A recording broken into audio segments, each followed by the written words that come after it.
우리 요한복음 21장 1절에서 6절의 말씀입니다. 우리 다 같이 일어나셔서 함께 봉독하기를 원합니다.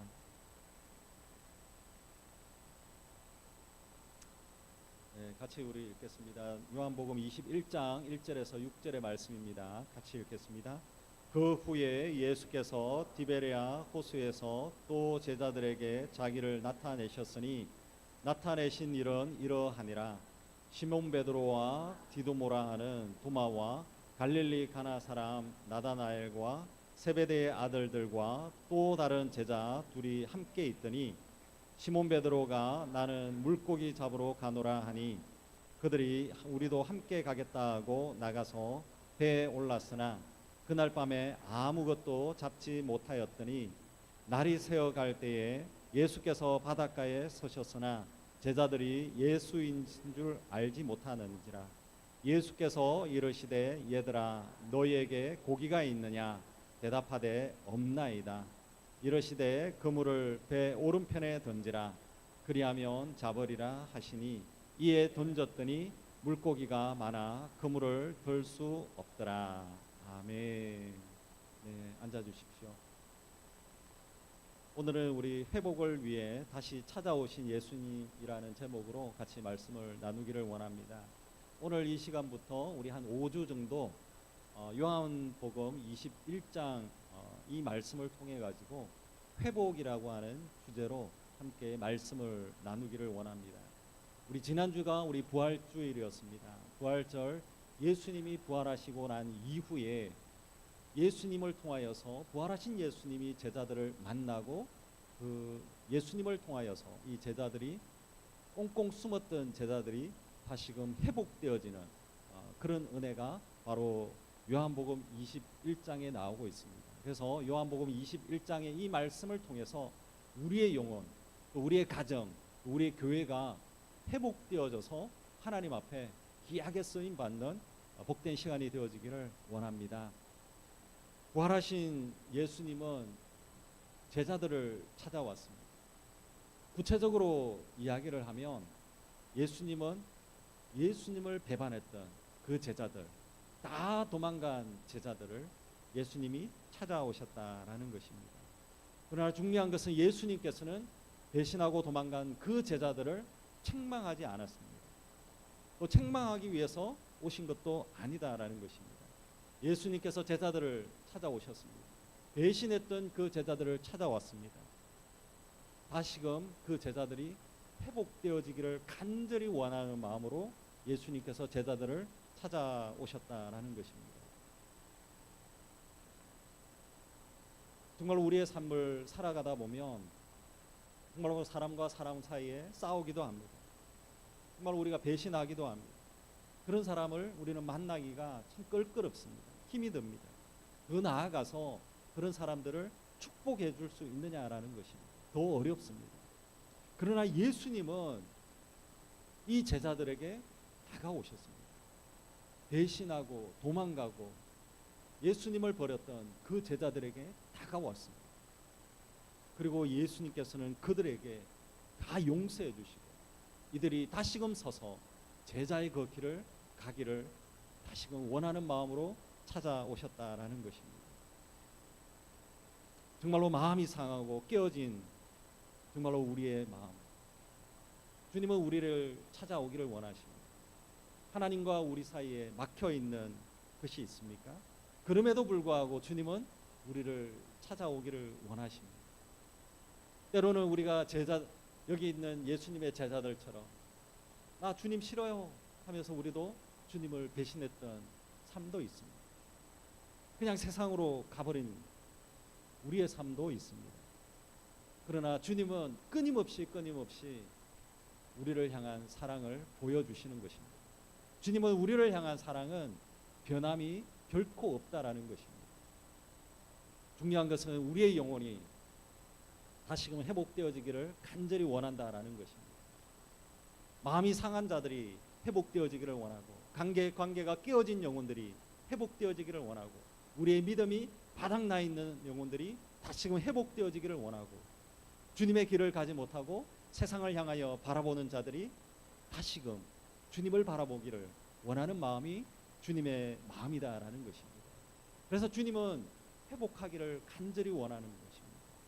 오늘 저와 여러분 정말 오늘 이 말씀을 통하여서 여러분의 영혼이 다시금 주님으로 말미암아 회복되어지는 여러분들이 되어지기를 간절히 축원합니다.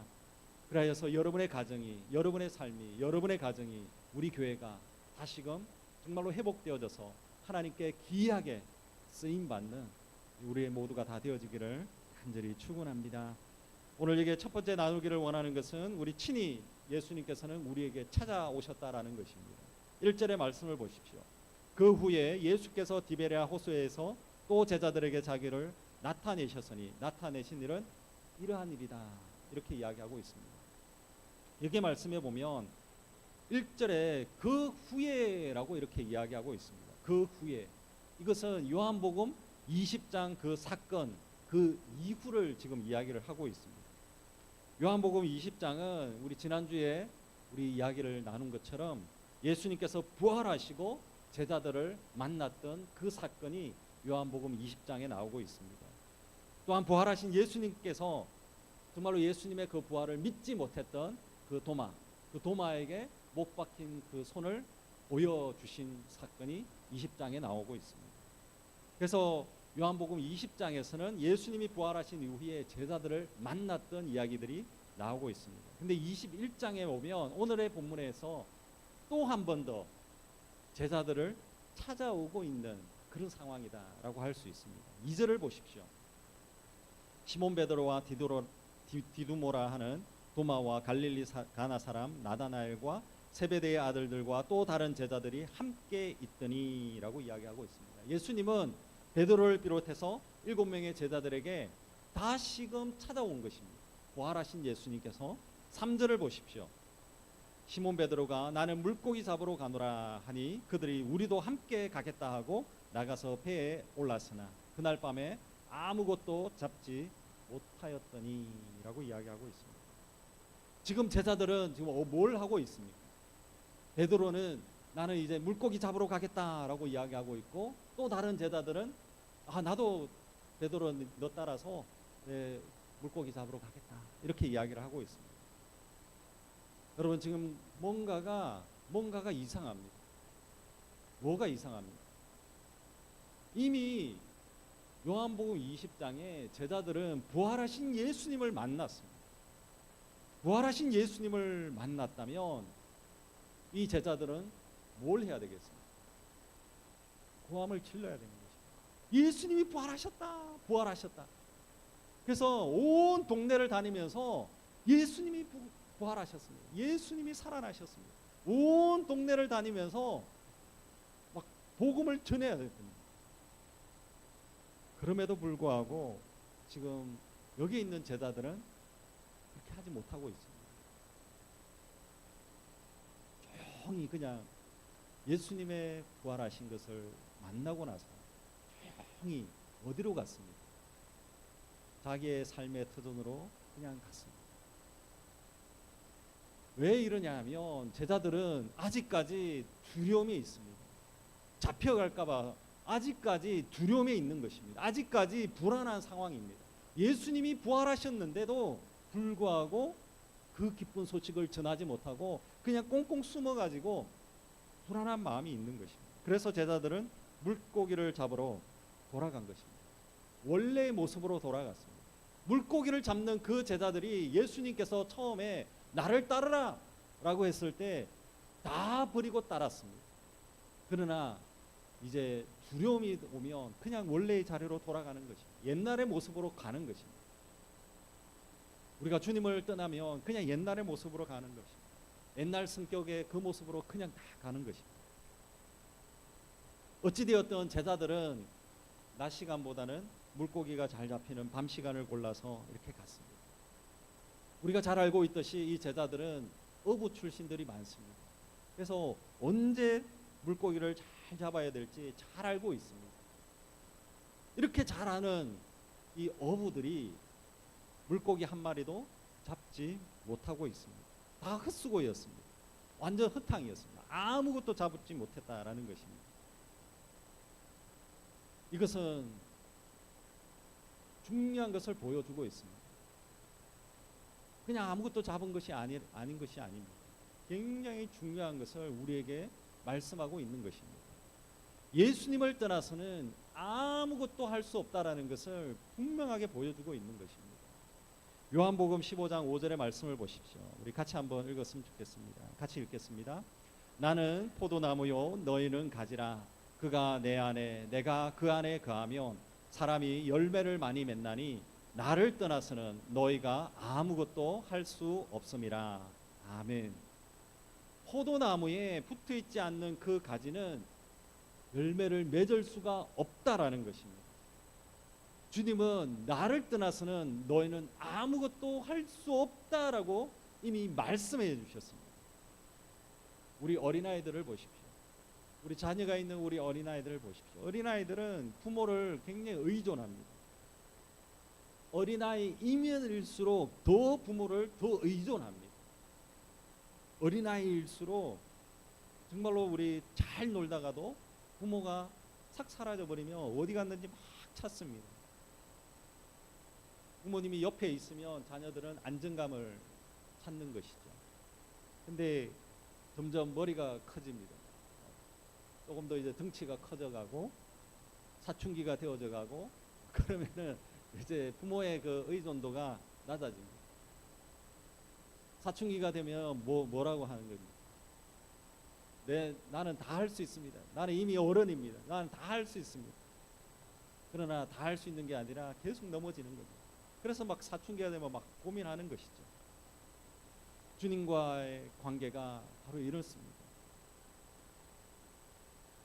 어린아이와 같은 우리의 믿음이 정말로 그냥 믿음이 없다라는 것이 아니라 정말로 순수하게 우리가 믿는 그 어린아이와 같은 그런 믿음이 있다면 주님을 다 붙들고 있습니다. 주님 안에 거하려고 하는 것입니다.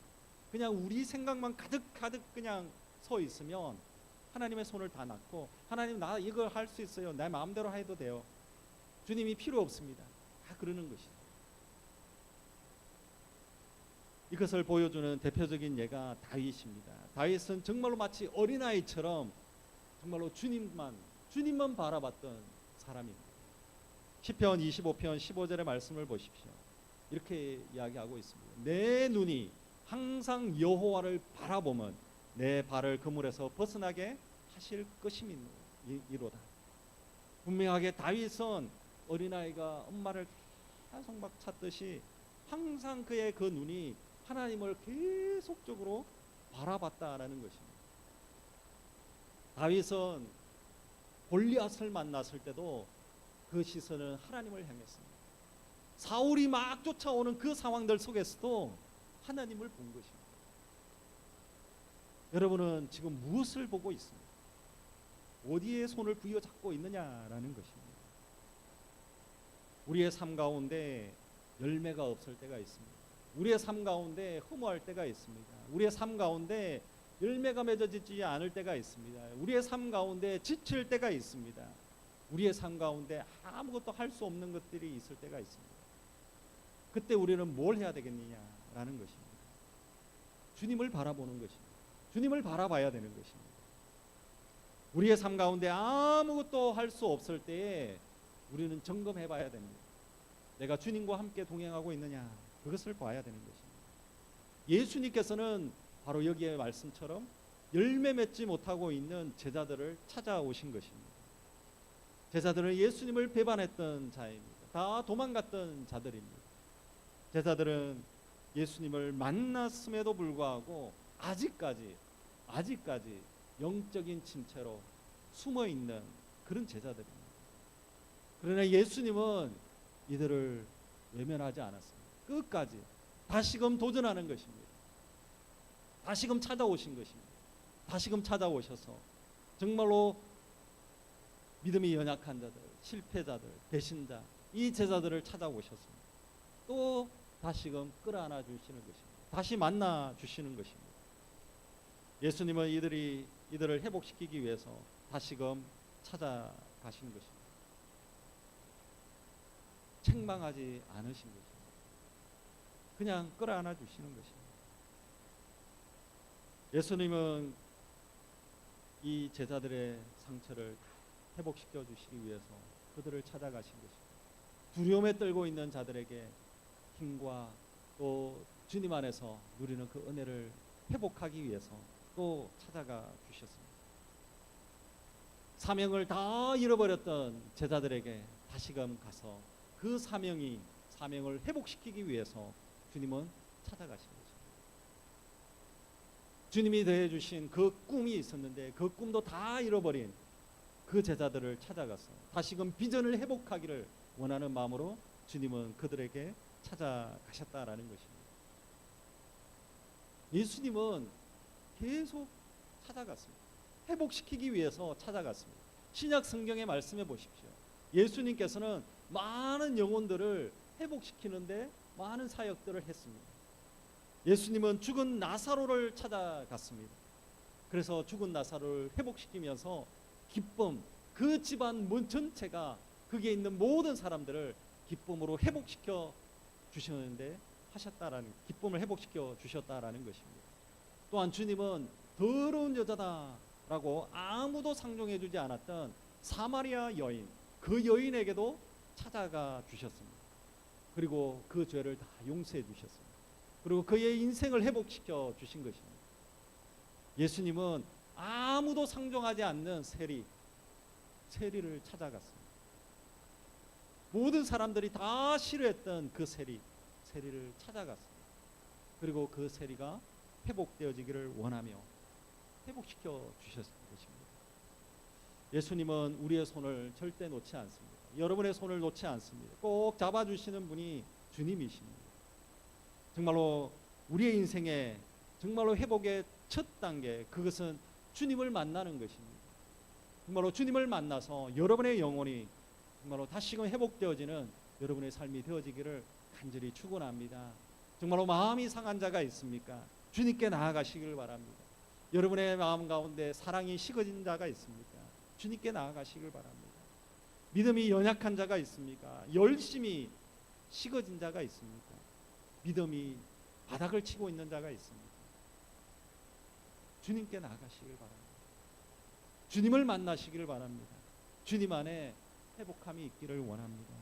정말로 주님 안에서 우리의 여러분의 삶이, 여러분의 믿음이 회복되어지기를 간절히 축원합니다.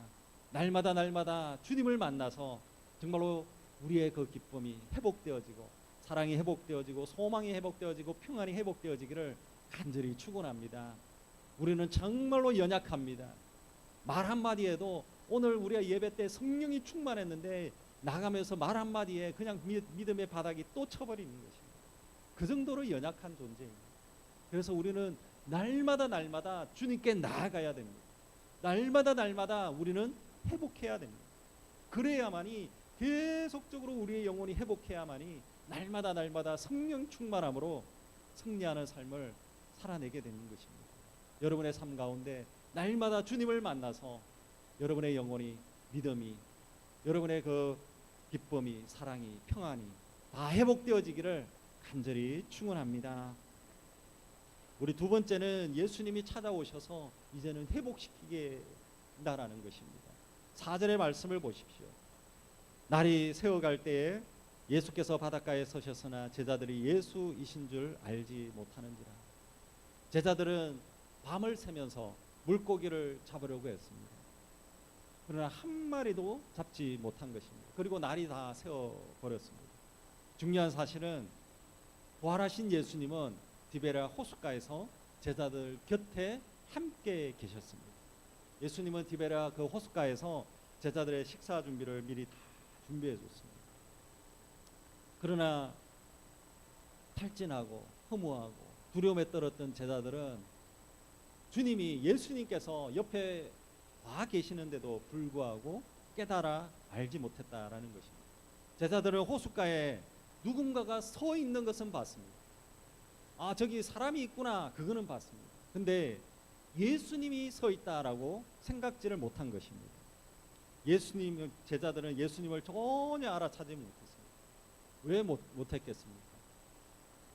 예수님이 서 있는데 제자들이 전혀 몰랐습니다. 아, 저기 누군가는 있구나라고 생각했는데 정말로 주님, 예수님이 있다라는 것은 몰랐습니다.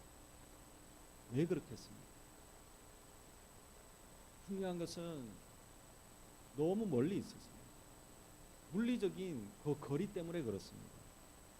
예수님은 바닷가에 서 있고 제자들은 배에 있는 상황인데, 이 거리는 오늘 본문에는 없지만 8절의 말씀에 보면 한 50칸쯤 된다라고 이렇게 말씀하고 있습니다.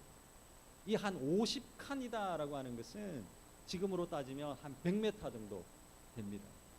100m가 되면 굉장히 멀리 있죠. 그래서 사람들이 잘 안 보일 수도 있습니다. 멀리 있으면 안 보이는 거죠. 지금 제자들과 예수님 사이가 굉장히 멀어졌습니다. 이건 굉장히 우리가 상징적으로 봐야 됩니다. 예수님이, 이 제자들은 이미 예수님과 가까이 가지 않고 계속 멀어져 있는 상황입니다. 제자들은 어떤 제자들이었습니까? 제자들은 나를 따르라라고 했을 때에 제자들은 주님을 따랐습니다. 그리고 주님 옆에 있었습니다. 항상 주님 옆에 있었습니다. 자기의 것을 다 내려놓고 주님 옆에 있었습니다. 주님이 여기를 가면 여기를 따라가고, 주님이 저쪽 마을로 가면 그 길을 따라갔습니다. 함께 먹고 함께 마시고 함께 자며 늘 언제나 함께 있었습니다. 가까이 있었습니다. 제자들은 예수님을 따라다니며 정말로 가까이 붙어 있었습니다. 완전히 밀착되어져서 살았습니다. 근데 지금은 어떻습니까? 예수님이 십자가를 향해서 갈 때에 제자들은 점점 멀어져 가버린 것입니다. 사람은 그런 것 같습니다. 거리가 멀어져 가면 마음도 그냥 멀어져 가는 것 같습니다. 그래서 우리가 첫 번째 우리가 회복해야 되는 것이 있습니다. 그것은 제자들이 회복되기 위해서 주님과의 그 거리가 가까워져야 된다라는 것입니다. 같이 한번 우리 고백을 했으면 좋겠습니다. 주님과 가까이 삽시다. 같이 한번 고백해 보겠습니다. 주님과 가까이 삽시다. 정말로 우리가 주님과 가까이 살아야 됩니다. 점점 멀어져 가버리면 그냥 세상을 향해 떠내려 가버릴 수밖에 없습니다. 정말로 예수님이 우리를 회복시켜 주기 위해서 이렇게 오셨습니다. 제자들에게도 오신 것입니다. 주님을 멀리하며 회복되어지지 못하는 것입니다. 주님은 우리에게 회복되기 위해서 우리에게 왔는데 문을 두드리고 있습니다. 마음의 문을 열어달라고 문을 두드리고 있습니다. 그러나 우리가 문을 닫아버리고 그 문을 열지 않으면 회복되어질 수가 없는 것입니다. 중요한 사실이 있습니다. 중요한 사실은 무엇이냐 하면 하나님께서는 지금도 우리와 함께하고 있다라는 것입니다. 하나님은 지금도 우리와 만나기를 원하고 여러분의 마음의 문을 두드리고 있다라는 것입니다. 그럼에도 불구하고 우리는 자꾸 하나님과 멀어지고 있는 것을 느끼고 있습니까? 아니면 가까워지고 있음을 느끼고 있습니까? 저는 그런 이야기를 자주 합니다. 하나님은 우리와 함께하고 있습니다. 지금도 동일하게 함께하고 있습니다. 근데 함께하고 있다라는 것을 느끼지 못할 때가 있습니다. 사랑하는 사람이 옆에 있으면 함께 가야 될 방향을 같이 보게 됩니다. 그리고 사랑하는 사람과 함께 마주 보게 되면 서로를 바라보며 인지하는 것이죠. 근데 사랑하는 사람이라고 할지라도 등을 지고 서 보십시오. 그러면 자기가 보는 것은 완전히 다른 쪽입니다. 한 사람은 동쪽을 보고 한 사람은 서쪽을 보면 아무리 가까이 있어도 다른 것을 바라보면 가까이 있다라고 생각을 못하는 것입니다. 가까이에 있지만 이미 멀어진 것입니다. 주님은 지금 우리와 함께하고 있습니다.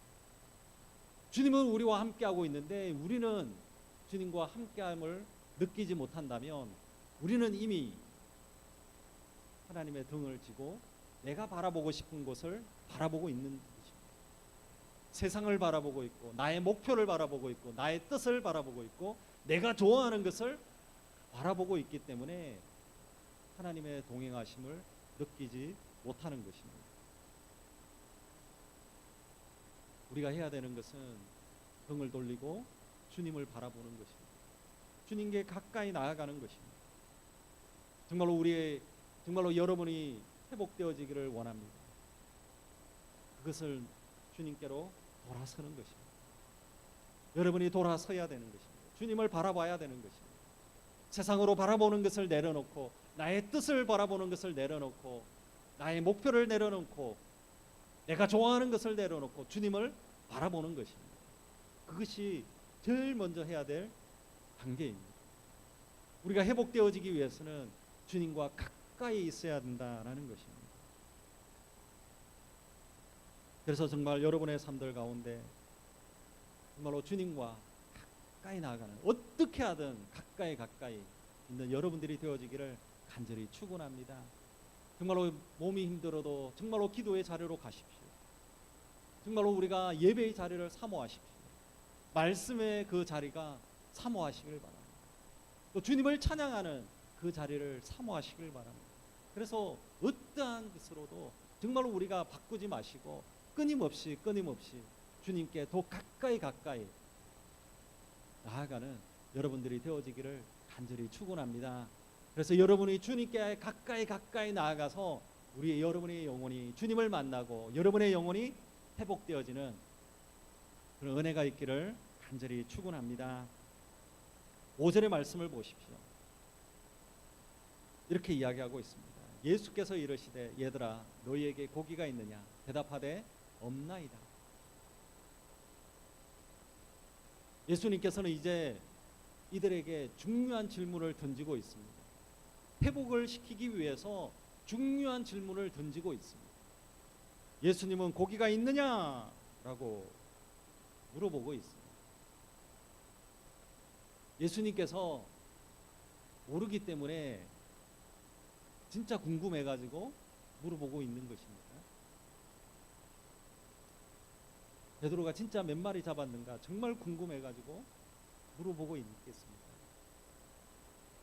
아닙니다. 이미 예수님은 다 알고 있습니다. 한 마리도 못 잡은 거 다 알고 있습니다. 근데 주님은 다 알고 있음에도 불구하고 묻고 있습니다. 고기가 있느냐 묻고 있습니다. 이것은 주님 없이 살아가니까 고기가 잡히느냐 그 말을 묻고 있는 것입니다. 예수님 나 없이 사는 것이 행복하냐 이것을 묻고 있는 것입니다. 나 없이 사는 것이 진짜 잘 살고 있느냐 그것을 묻고 있는 것입니다. 나 없이 내 자신이 주인이 되어서 살아보니까 성공하고 있느냐 그것을 묻고 있는 것입니다. 나를 떠나서 살아보니까 잘 되고 있느냐 그것을 묻고 있는 것입니다. 이렇게 그들의 문제를 바로 볼 수 있도록 물어보고 있는 것입니다. 이 질문이 굉장히 중요한 질문입니다. 주님 없이 살아가는 그 삶에 던지는 중요한 질문이다라는 것입니다. 이 제자들은 뭐라고 이야기합니까? 없습니다. 없나이다. 없습니다. 이것 또한 중요한 고백이 되어지는 것입니다. 회복을 위해서 해야 될 우리 두 번째 단계가 있습니다. 주님 없습니다. 이것은 자신의 한계를 정직하게 시인하는 것입니다. 두 번째 우리가 회복되어져야 될 것이 그것입니다. 자신의 한계를 정직하게 시인하는 것입니다. 같이 한번 우리 고백해 보았으면 좋겠습니다. 자신의 한계를 정직하게 시인합시다. 자신의 한계를 정직하게 시인합시다. 우리는 연약함이 있습니다. 그 연약함을 주님께 고백하는 것입니다. 우리 인식의 한계들, 능력의 한계가 있습니다. 우리는 수명의 한계가 있습니다. 우리 자신에 없는 것이 너무나도 많습니다. 그것을 고백하는 것입니다. 주님, 나는 이것이 없습니다. 나는 무지합니다. 주님, 나는 능력이 없습니다. 그것을 시인하는 것입니다. 또한 마찬가지로 주님, 나는 정말로 교만했습니다. 그것도 우리가 고백을 하는 것입니다. 하나님, 나는 이런 한계가 있습니다. 주님, 내가 병들어 있습니다. 육신이 연약합니다. 그것을 고백하는 것입니다. 내 자신의 한계를 주님 앞에 내려놓는 것입니다. 내려놓는다라고 하는 것은 주님, 나는 주님 없이는 안 됩니다. 그 고백인 것입니다. 주님이 없는 그 인생은 정말로 누구나 자신을 냉철하게 한번 직면해 보면 그렇습니다. 우리의 삶을 한번 잘 보십시오. 그냥 아무것도 아닌 것입니다. 내가 지금 뭔가 많은 것을 하는 것 같은데 아무것도 아닙니다. 그냥 nothing, 아무것도 아닌 것입니다. 여기에 있는 제자들의 고백, 아무것도 없습니다. 이것이 진짜 정직한 고백인 것입니다. 주님, 나는 정말로 부족한 자입니다. 주님, 저는 정말로 연약한 자입니다. 주님, 내 육체를 보십시오. 정말로 연약한 존재입니다. 그것을 우리는 주님 앞에 정직하게 고백하는 것입니다. 그것은 우리 자신의 주님을 주인으로 고백하는 것이다라고 할 수 있습니다. 이것이 바로 두 번째 우리의 영혼이 회복되어지는 그 단계입니다. 여러분의 삶들 가운데 정말로 여러분이 회복되어지기를 원한다면 여러분이 가지고 있는, 여러분이 주인 삼고 있는 그 모든 것을 오늘 내려놓고 정말로 주님, 그렇습니다. 주님이 나의 주인이십니다. 주님께 내려놓습니다. 나는 nothing, 나는 아무것도 없습니다. 나는 능력이 없습니다. 주님이 없이는 아무것도 할 수 없습니다. 그것을 고백하는 것입니다. 주님, 그래서 오늘 주님의 힘이 필요합니다. 그래서 주님, 내가 주님이 되어주시는 지혜가 필요합니다. 그래서 주님의 손이 필요합니다. 주님, 저를 꼭 잡아주십시오. 그것을 고백하는 것입니다. 그것이 바로 회복되어지는 두 번째 단계다라고 할 수 있습니다. 그래서 여러분의 삶들 가운데 정말로 여러분의 그 한계를 인정하고 정말로 주님의 손을 부여잡고 주님 앞에 나아가서 회복되어지는 여러분의 삶이 되어지기를 간절히 축원합니다. 우리 세 번째는 우리 6절의 말씀을 보십시오. 이렇게 이야기하고 있습니다. 이르시되 그물을 배 오른편에 던지라 그리하면 잡으리라 하시니 이에 던졌더니 물고기가 많아 그물을 들 수 없더라. 세 번째는 이 영혼이 회복되어지기 위해서는 주님의 말씀을 듣고 순종하는 것입니다. 순종입니다. 순종. 우리 같이 한번 고백했으면 좋겠습니다. 주님의 말씀을 듣고 순종합시다. 주님의 말씀을 듣고 순종합시다. 주님께서 이들에게 말씀해 주셨습니다. 그물을 배 오른편에 던지라. 이렇게 이야기했습니다. 여기는 어부들입니다. 전문가들입니다. 전문가들에게 훈수를 둔다면 누가 듣겠습니까? 장기 하나 둘 때도 그거 막 옆에서 웃으면 막 그렇지 않습니다. 여기에도 마찬가지입니다. 전문가입니다. 전문가. 완전 전문가인데 예수님께서 그물을 배 오른편에 던지라라고 이야기하고 있습니다. 여기에 있는 이 베드로와 그 제자들은 이미 오른편에도 다 던져봤을 겁니다. 밤을 새면서 계속적으로 그물을 던졌습니다. 그러나 한 마리도 못 잡았습니다. 베드로와 제자들은 주님, 밤새도록 여기도 던져보고 저기도 던져보고 다 했습니다.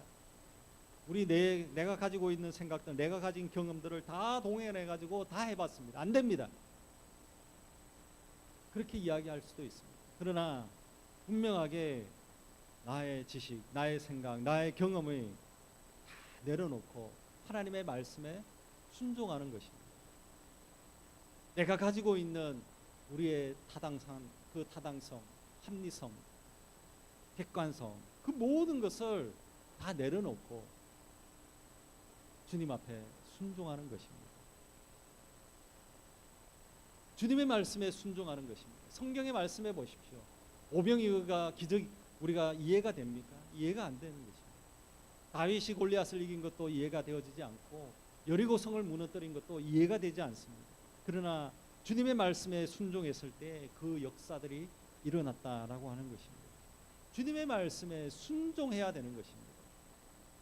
에덴 동산에서 아담과 하와는 하나님의 말씀을 들었습니다. 선악과를 먹으면 정령 죽을 것이다 라고 했습니다. 그러나 주님의 말씀에 순종하지 못했습니다. 왜 순종하지 못했겠습니까?